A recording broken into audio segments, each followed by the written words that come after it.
So exercise 3.2. We had already done few questions of exercise 3.2. ठीक है? So question number 3, मेरे ख्याल में फर्स्ट एंड सेकंड हम कर चुके थे. क्वेश्चन नंबर 3 में आ रहा है cortex equal to 3/4 and x lies in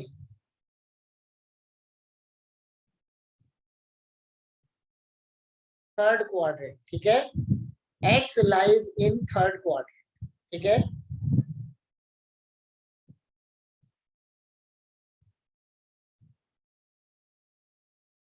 तो cortex equal to 3/4 क्या करेंगे?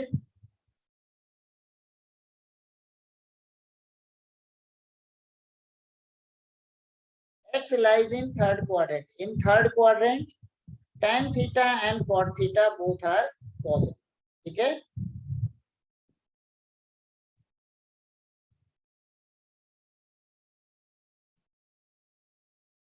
In third quadrant, both tan theta and cot theta are positive. ठीक है? So cot means base upon perpendicular. So in place of base, I write 3, and in place of perpendicular, I write 4. ठीक है? So third one is 3, 4. So hypotenuse will be 5. ठीक है? But x lies in third quadrant, and in third quadrant, ठीक है? In third quadrant, both perpendicular and base are negative. ठीक है?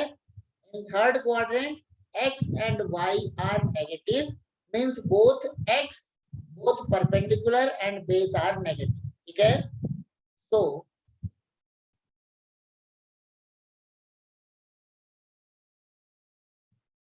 third quadrant,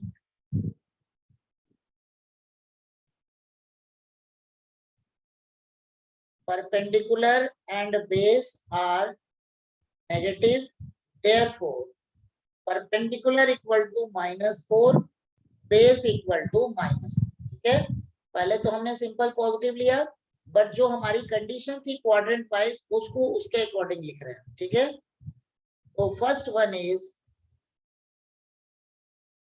sin x equal to, ये हमारा x है, perpendicular upon hypotenuse means -4/5.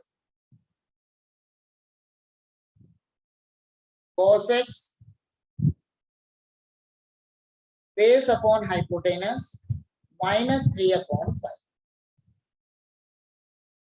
tan x perpendicular upon base -4/-3 equal to 4/3. cosec x hypotenuse upon perpendicular means -5/4. sec x hypotenuse upon base means -5/3. ठीक है? So note करेंगे इसको.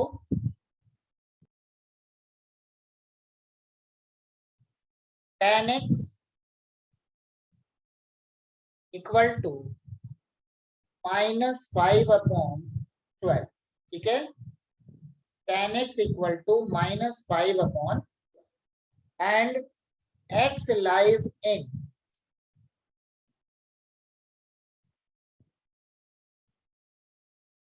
second quadrant. ठीक है? x lies in second quadrant. ठीक है? तो conditions क्या हो गई सेकंड क्वाड्रेंट के पॉइंट ऑफ व्यू से? सेकंड क्वाड्रेंट में क्या नेगेटिव होता है?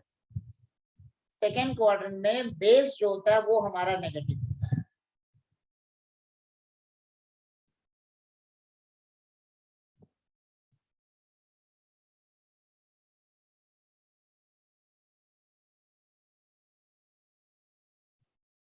तो परपेंडिकुलर अपॉन बेस. ठीक है? तो एक हो गया 5, दूसरा हो गया 12, तो हाइपोटेनस बन जाएगा हमारा 30.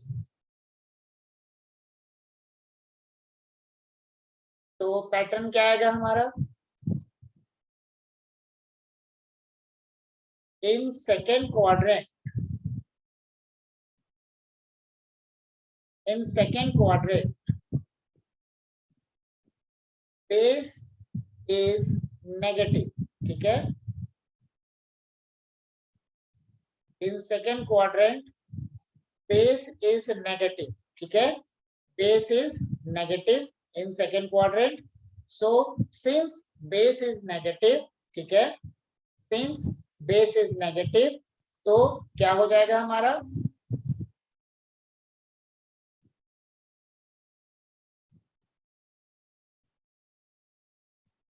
since base is negative, तो कंडीशंस क्या क्या बन गई, perpendicular equal to 5, base equal to -12, ठीक है, क्या कंडीशन हो गई, perpendicular equal to 5, base equal to -12 and hypotenuse equal to 13. Hypotenuse is always positive, ठीक है, so hypotenuse is 13, perpendicular is 5 and base is -12.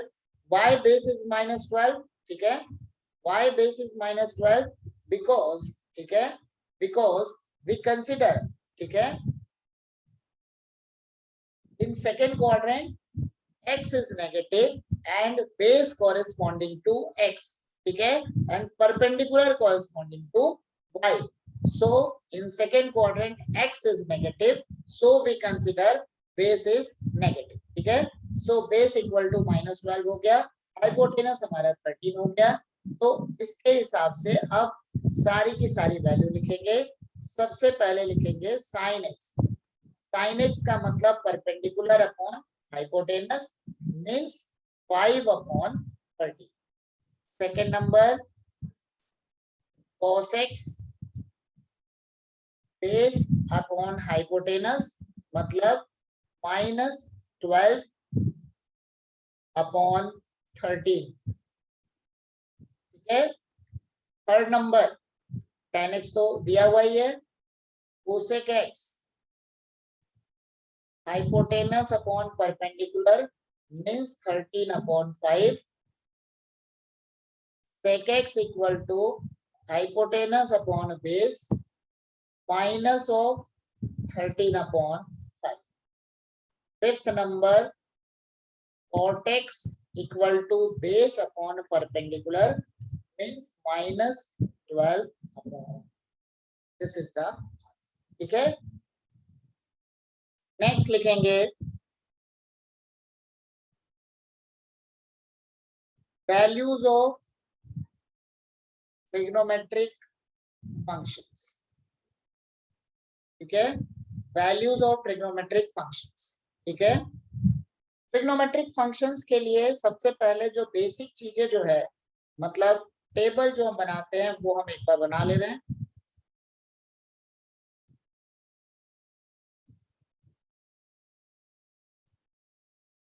Table भी वैसे तो हो सकता है कईयों को याद हो, कई लोगों को नहीं नहीं भी याद होगा, पॉसिबिलिटी रहती है.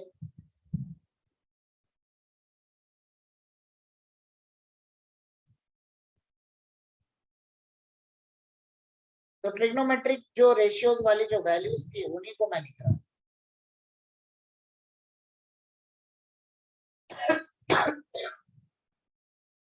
पहला हो गया 0, 30, 45,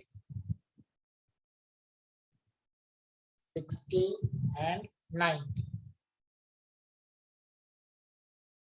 फर्स्ट हो गया sin थीटा,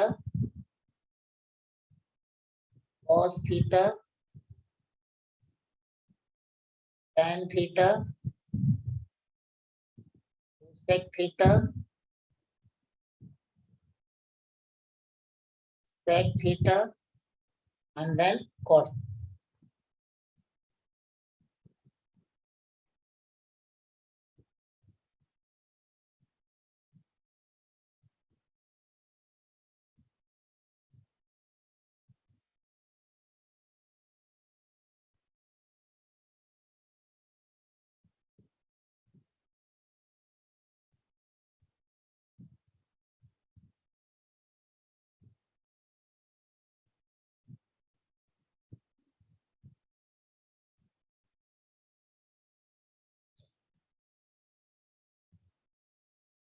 तो सबसे पहले हो गया ट्रिग्नोमेट्रिक रेशियोज। देखो वैल्यूज तुम लोगों ने 10th में पढ़ा होगा, कईयों को याद भी होगा, कईयों को अभी हो सकता है कंफ्यूजन भी। ठीक है, तो इसलिए हम पूरी वैल्यू जो होगी दोबारा लिख रहे हैं, 0, 30, 45, 60 एंड 90। ठीक है, सबसे पहले है sine theta, cos theta, tan theta, cosec theta, sec theta and cot. ठीक है, sine 0 0, sine 30 1/2, sine 45 1/√2, sine 60 √3/2 and sine 91।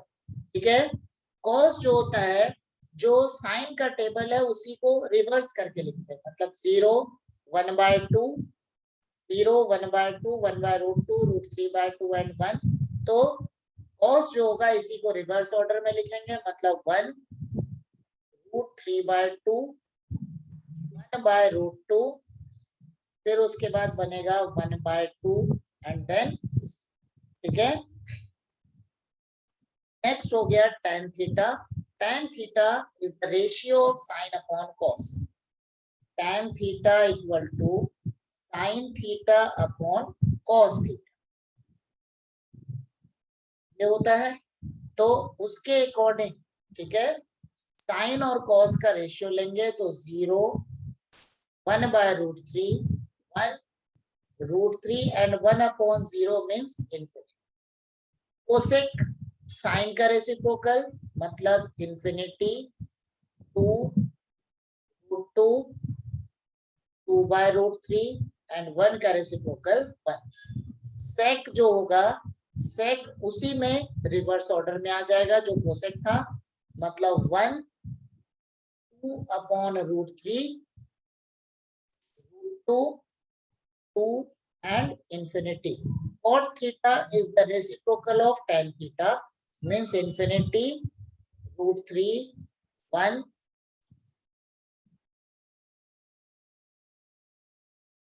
1/√3 and 1/infinity is।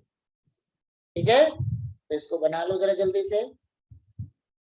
और बात है, जब हम इसको सिंप्लीफाई करते हैं, ठीक है, तो जरूरी नहीं है कि हर जगह वो डिग्री के फॉर्म में रहे, हो सकता है कि रेडियन के फॉर्म में दे दे, तो हमें बाकी चीजें भी पता होनी चाहिए। ठीक है, तो मतलब वैल्यूज हमारी थोड़ी बहुत इधर उधर वेरी हो सकती है। ठीक है, तो मतलब इसके अकॉर्डिंग हमारे पास हो जाएगा, जो वैल्यूज हमारे पास दी हुई है इसी का मैं रेडियन कन्वर्जन भी थोड़ा इसको मैं बता दूं।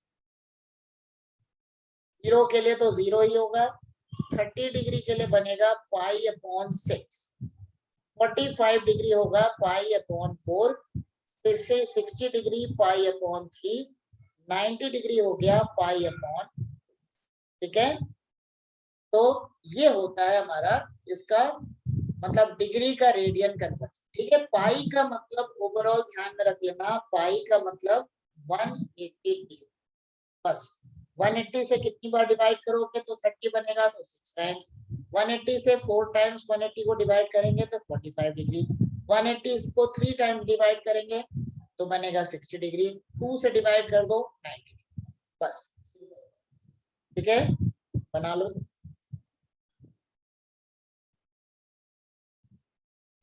लॉकडाउन की वजह से हम क्या कर रहे हैं, पूरा एनसीईआरटी पे फोकस करके। तो अभी हम करेंगे क्वाड्रेंट वाइज ट्रिग्नोमेट्रिक रेशियोज का कन्वर्स। ठीक है, तो conversion of trigonometric ratios with respect to quadrant। ठीक है, conversion of trigonometric ratios with respect to quadrant. तो फर्स्ट क्वाड्रेंट में तो सारे पॉजिटिव है, कोई प्रॉब्लम है ही नहीं, फिर भी अगर लिखना चाहो तो हम लिख सकते हैं।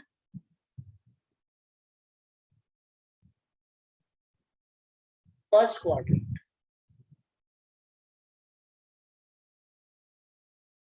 फर्स्ट क्वाड्रेंट मतलब 0 डिग्री इक्वल टू 360, क्योंकि जब हम बनाते हैं, देखो ये हमारे पास बन गया,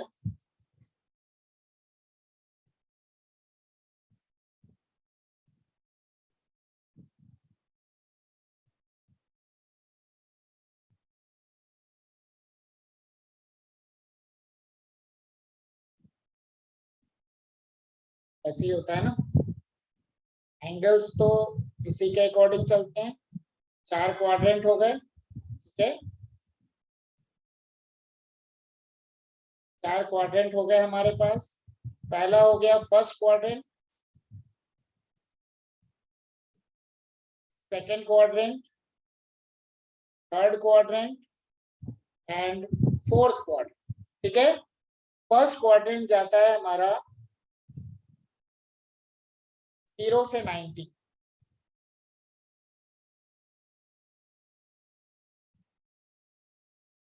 सेकेंड क्वाड्रेंट हो गया 90 टू 180 डिग्री, थर्ड क्वाड्रेंट हमारा हो गया 180 टू 270 डिग्री, फोर्थ क्वाड्रेंट हमारा हो गया 270 टू 360 डिग्री। मतलब 0 डिग्री और 360 डिग्री बोथ आर सेम, ठीक है।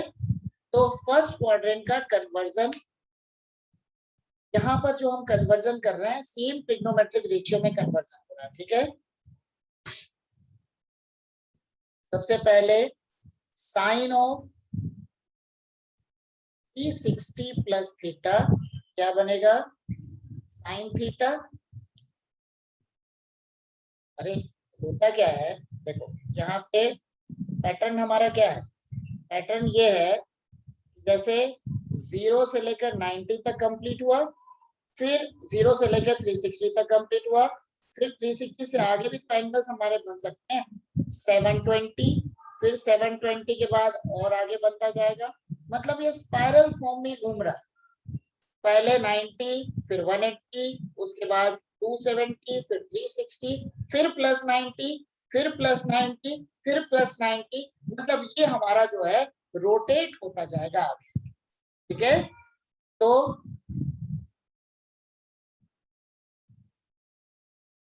थ्री 360 प्लस थीटा, ठीक है, मतलब फर्स्ट क्वाड्रेंट का कन्वर्जन फॉर्म हो गया 360 प्लस थीटा और 0 plus theta. Second number cos of 360 plus theta, cos of 360 plus theta this equal to, ठीक है, cos of 360 plus theta equal to second quadrant का कन्वर्जन फॉर्म क्या होगा, sorry first quadrant का, ये हमारा बन जाएगा cos, ठीक है। सभी पॉजिटिव रहने, थर्ड हो गया tan of 360 plus theta this will be tan theta. Fourth number cosec of 360 plus theta equal to cosec theta. Next है sec of 360 plus theta this equal to sec theta. Last one is cot of 360 plus theta equal to cot theta. एक example इसका देख सकते हो,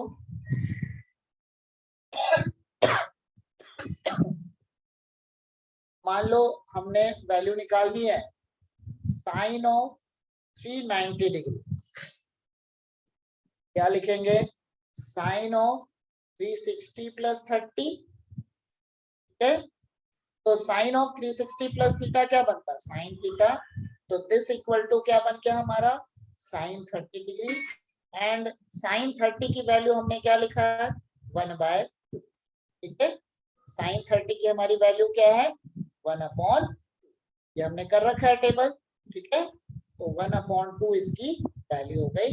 मतलब first quadrant के लिए बनेगा 0 प्लस थीटा या 360 प्लस, ठीक है। बना लो।